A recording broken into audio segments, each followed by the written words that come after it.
Alors, bonjour, c'est Ludovic Leclerc, votre analyste, et voici mon avis en vidéo concernant le SCP-500. Eh bien, le SCP-500, pardon, cette semaine nous gratifie encore d'une semaine haussière. Mais une semaine particulière, je vous explique immédiatement pourquoi. Nous avions terminé vendredi dernier sur cette petite bougie rouge, qui était une menace de sortie de la fourchette de Andrews verte. Fourchette d'Andrews qui maintenait le cours depuis déjà plusieurs séances. Eh bien, la fourchette de Andrews, la séance de lundi, même si elle était haussière, confirme cette sortie de fourchette. Et encore plus ennuyant, selon moi, c'est cette bougie, même si elle est verte, elle est haussière, c'était une belle journée, on gagne 0,89% sur le S&P 500, mais elle signe le pullback sur la fourchette et donc confirme la sortie. Et depuis cette bougie verte devrait être normalement un bon signal haussier, eh bien c'est plutôt un mauvais signal technique parce que depuis ce pullback sur la fourchette, eh bien ça confirme la sortie parce qu'on voyait que les trois dernières bougies de la semaine s'écartent de la fourchette de Andrews. Ces trois dernières bougies ne sont plus du tout haussières et même la bougie de vendredi est baissière avec une volatilité importante qui a quasiment rejoint cette zone de support.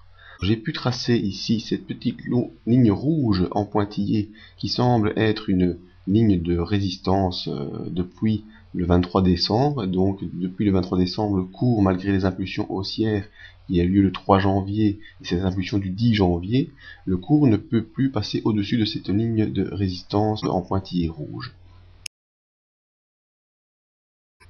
Alors malgré tout, il ne faut pas être non plus pessimiste. On reste toujours dans ce grand canal haussier en ligne noire. On est au-dessus d'une M20 haussière et au-dessus d'un support mensuel déjà assez important. Donc il n'y a vraiment pas de crainte à avoir pour l'instant au niveau technique. La hausse qui était prévue dans la de Andrews était une hausse assez importante en impulsion, et donc on est sorti de fourchette de Andrews verte, mais on ne crée pas encore une fourchette de Andrews baissière. Actuellement il n'y a pas de quoi dessiner, et donc l'impulsion en cours reste haussière, mais sera d'une action moins importante que prévue par la fourchette de Andrews. Alors, pour voir ce qu'il en est, voyons nos indicateurs.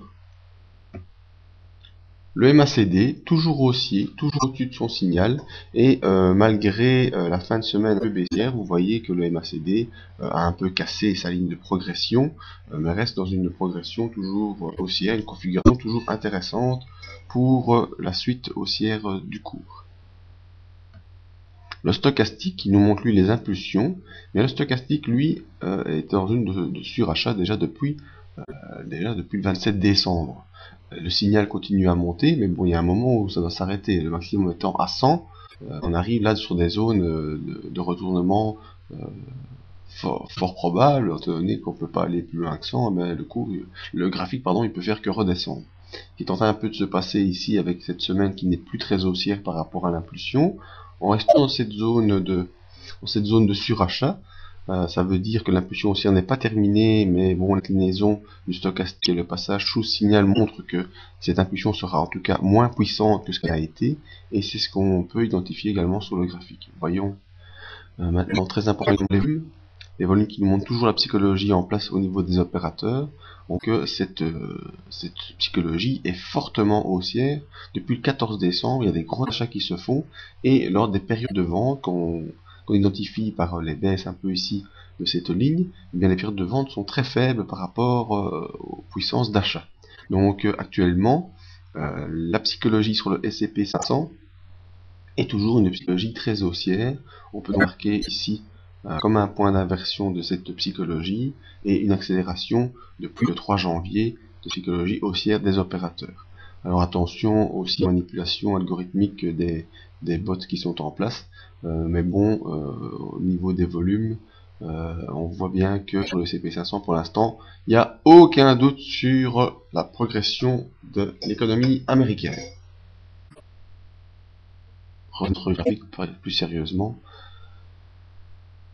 Donc notre graphique reste haussier, même si l'impulsion haussière devient moins puissante que ce qu'elle n'a été, avec une possibilité de retracement ici vers vers cette zone de support et probablement vers la 20. avant de pouvoir repoursuivre vers notre objectif qui se situe maintenant non plus dans cette fourchette de Andrews, mais qui se situe ici vers 1336 points.